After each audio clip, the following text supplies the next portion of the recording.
আজ আমরা শিখব যে কিভাবে পার্সোনাল ইনফরমেশন এন্ট্রি করতে হয়। তো আমরা শুরু করি কিভাবে পার্সোনাল ইনফরমেশন এন্ট্রি করা হয়। তো সর্বপ্রথমে ফাদার্স নেম দিব। আমি আমার সুবিধার্থে আমি এখানে লিখে রাখছি, আপনারা এভাবেই দিলেন লিখে দিবেন। এরপরে মাদার্স নাম দিবেন, মাদার্স নাম দিলাম।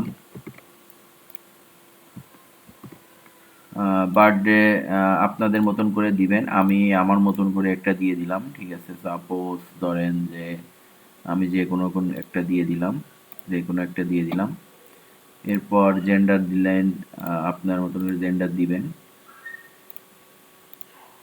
আপনার ন্যাশনালিটি আপনারা দিয়ে দিবেন বাংলাদেশি।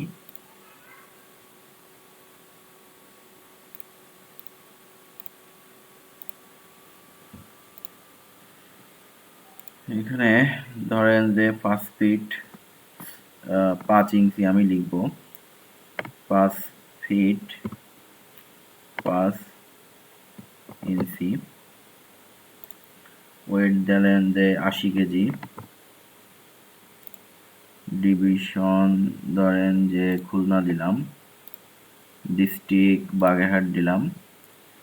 কারেন্ট অ্যাড্রেস আপনাদের মতন করে একটু লিখে দিবেন। সাপোজ ধরেন যে আমি কারেন্ট অ্যাড্রেসটা আমি যে কোনো একটা দিয়ে দিলাম, সাপোজ এটা আমি দিয়ে দিলাম, ঠিক আছে।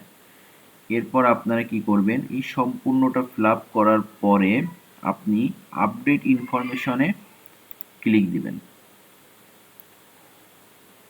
দেখেন আমার এইখানে এই যে পার্সোনাল ইনফরমেশন আপডেট সাকসেসফুলি, মানে সাকসেসফুলি এটা এন্ট্রি করা হয়ে গেছে এবং আমার পার্সেন্টেজও বেড়ে গেছে। তো এভাবে আপনারা পার্সোনাল ইনফরমেশনটা এন্ট্রি করে নেবেন। ধন্যবাদ সবাইকে।